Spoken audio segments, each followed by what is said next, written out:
जिसे हम वंचित वर्ग कहते हैं। इसका पहला असर पड़ेगा महिलाओं पर, दलित पर, ठीक है ना, वंचित वर्ग का जो तब SC ST OBC का वर्ग है, और अक़लियत पर यानी कि अल्पसंख्यकों पर।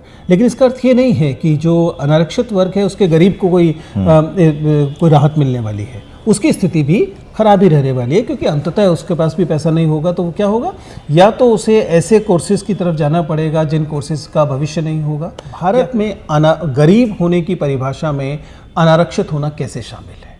क्या SC ST OBC गरीब नहीं होते? यानी कि EWS आरक्षण अगर आरक्षण होना था कि एक हॉरिजॉन्टल आरक्षण होना था, जैसे मसलन कभी कहीं महिलाओं को आरक्षण दिया जाता है तो ये नहीं कहा जाता ना कि ऐसी महिला को मिलेगा, नहीं मिलेगा और केवल अनारक्षित को मिलेगा। पहली समस्या ये है। दूसरी समस्या ये है कि आप गरीबी की परिभाषा ठीक वही रख रहे हैं जो OBC में क्रीमी लेयर होने की परिभाषा है। ये जो अधिष्ठान का पूरा विधेयक है ये सुनिश्चित करता है कि जो मार्जिनलाइज सेक्शन है, वह वर्ग जो पहली बार विश्वविद्यालय पहुंच रहा था, पहली पीढ़ी के लोग, उनका विश्वविद्यालय में अब प्रवेश और मुश्किल हो जाएगा, क्योंकि पूरी की पूरी व्यवस्था को बजाय अनुदान आश्रित व्यवस्था के लोन आश्रित अर्थव्यवस्था बनाया जा रहा है।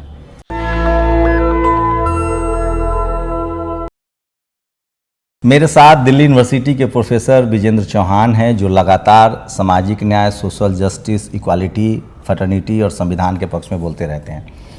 न्यू एजुकेशन पॉलिसी आई है, तमाम जो शिक्षाविद हैं, जो RSS से नहीं जुड़े हुए हैं, जो उनको लगता है कि ये ठीक नहीं है।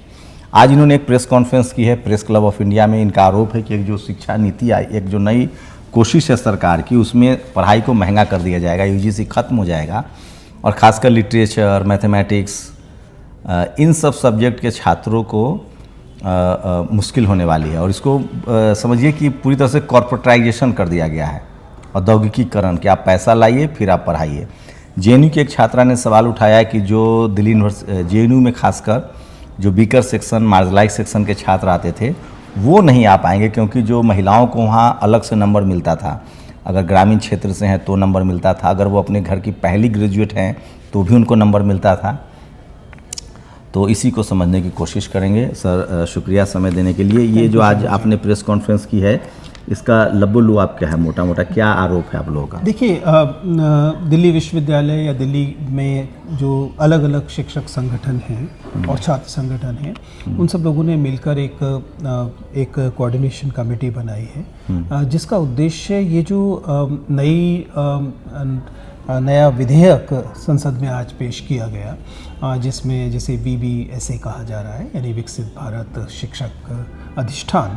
नाम तो बड़ा अच्छा है। नाम बहुत खूबसूरत। इस सरकार से आपको नामों में कोई आपत्ति नहीं। क्या एक बार फिर से हिंदी में बताइए? विकसित भारत शिक्षा अधिष्ठान। अच्छा। जिसका जो पहले HECI 2018 में आया था, higher educational commission of India, उसी विधेयक को एक नए रूप में इस बार पेश किया गया है। और हम सब संगठन इसका विरोध कर रहे हैं, और इसका विरोध करने की मुख्य वजह यह है कि यह भारतीय शिक्षा, खासतौर से उच्च शिक्षा की जो चरित्र है उसे बदल देने की एक साफ एक साजिश है। क्योंकि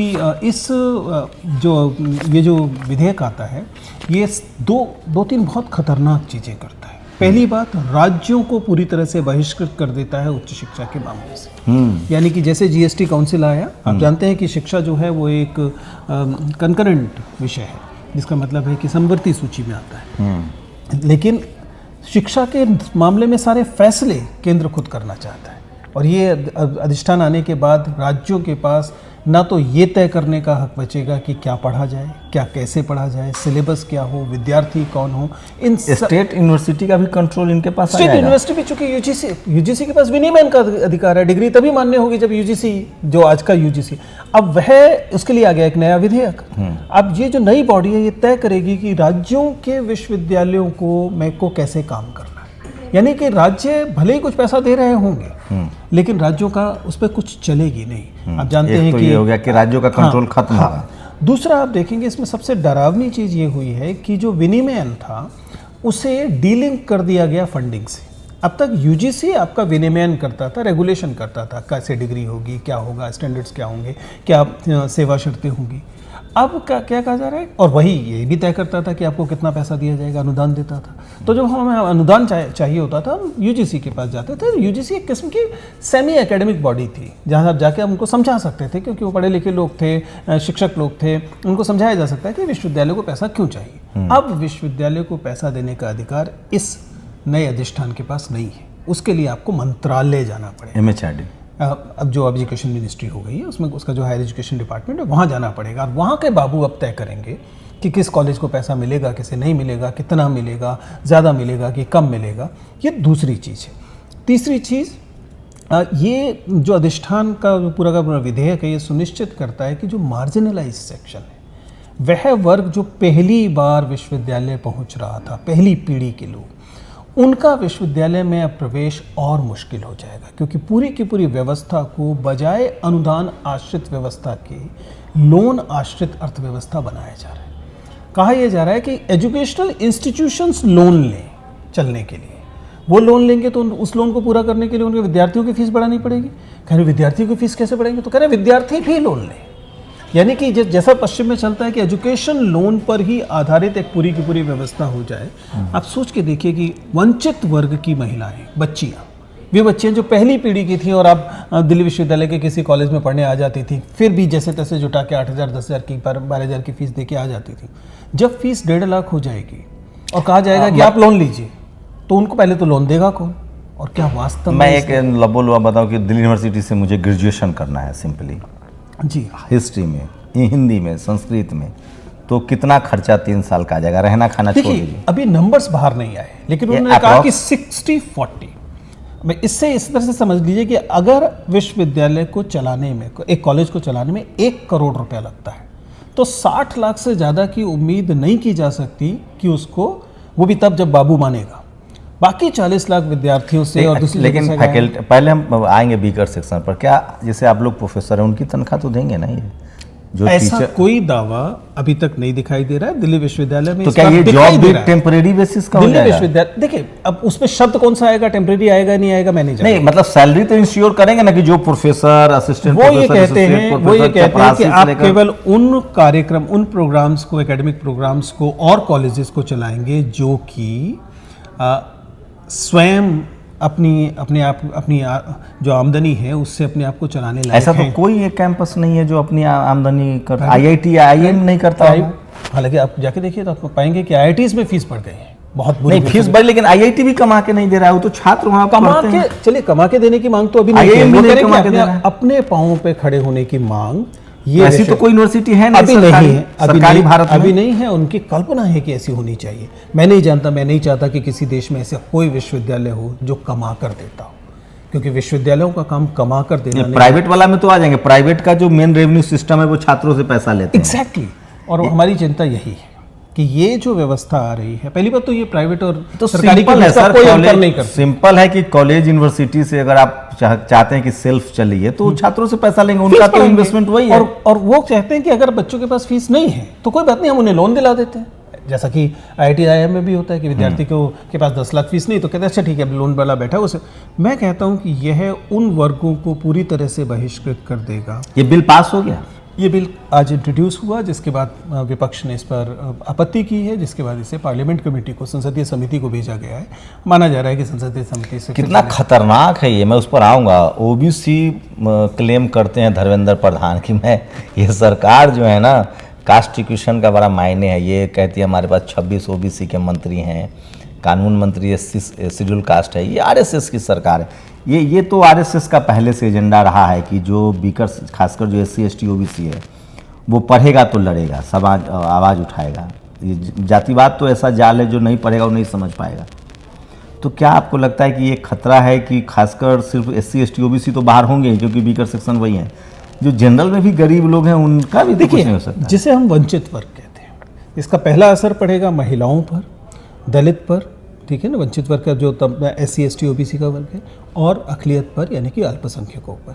लेकिन इसका अर्थ ये नहीं है कि जो अनारक्षित वर्ग है उसके गरीब को कोई राहत मिलने वाली है। उसकी स्थिति भी खराब ही रहने वाली है, क्योंकि अंततः उसके पास भी पैसा नहीं होगा तो वो क्या होगा, या तो उसे ऐसे कोर्सेज की तरफ जाना पड़ेगा जिन कोर्सेज का भविष्य नहीं होगा, या फिर उसे अपने सपनों को कम करना पड़ेगा। कुछ मतलब ऐसा कौन सा सब्जेक्ट है जिसका कोई फ्यूचर नहीं है? दिल्ली विश्वविद्यालय में इस बार 10,000 के लगभग सीट्स जो हैं खाली रही हैं। इनमें से अधिकतर सीट्स वो हैं जो कि बंगाली के स्टूडेंट्स थे, जो कि उर्दू के स्टूडेंट्स थे, जो कि पर्शियन के स्टूडेंट थे, जो उन भाषाओं के स्टूडेंट थे उन भाषाओं के स्टूडेंट थे जो कि कमज़ोर भाषाएं मानी जाती हैं। इन विद्यार्थियों को लगभग लैंग्वेज खत्म कर रहे हैं।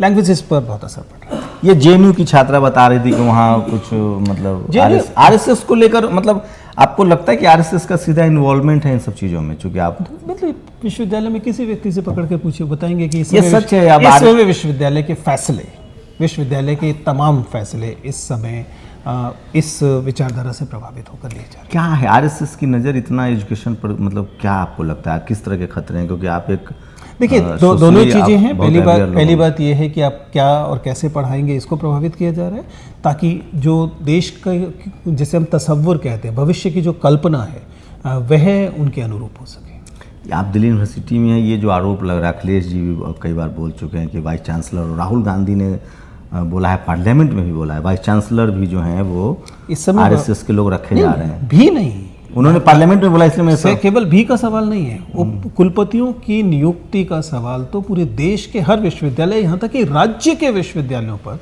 ये बात केरल ने उठाई है, ये बात तमिलनाडु ने उठाई है, राज्य के विश्वविद्यालयों के जो कुलपति हैं उनकी नियुक्तियाँ भी स्वाभाविक तौर पर इसी आधार पर हो रही हैं। तो आपको डर नहीं लगता, क्योंकि लोगों की नौकरियां भी जाती इस तरह की बात करने में? डॉक्टर रितु की नौकरी गई, अगर ये लक्ष्मण यादव की नौकरी गई, आप लोग अभी बैठक कर रहे हैं। अगर यह संयोग से बताओ, अभी तक तो हम लोग एक ऐसे विश्वविद्यालय के हिस्से हैं जो स्वायत्त है, लेकिन अगर यह कानून बन जाता है तो इस कानून के बनने के बाद निश्चित तौर पर आपको शिक्षकों की आवाज़, शिक्षकों का स्वतंत्र होकर बोलना, यह कम दिखाई देना शुरू हो जाएगा। आपके जो ये जो जुंटा है, डूटा है, इसमें सहमति है? ये लोग नहीं, ड्यूटा में नहीं सहमति है, क्योंकि ड्यूटा में इस समय जो अध्यक्ष हैं और जो काबिज लोग हैं, वे लोग तो स्वयं ही आरएसएस के एनडीटीएफ संगठन से आते हैं। अच्छा। तो वो तो ड्यूटा में तो सहमति नहीं है, लेकिन फेडकुटा शामिल था यहाँ पर, और अंबेडकर विश्वविद्यालय के शिक्षक संघ शामिल था। हम उम्मीद करते हैं कि अन्य शिक्षक संगठन भी आएंगे। इस पर बात हो, बस एक सेकंड और दीजिए। पूरे देश में भर में मैसेज, चूँकि आज ही बिल आया और आप लोगों ने प्रेस कॉन्फ्रेंस कर दी, तो इसलिए मैं समझना चाह रहा हूँ कि ये मैसेज सर्कुलेट हो गया है। जी, हम ये समझ पा रहे हैं कि यह कोई एक दिन की लड़ाई नहीं,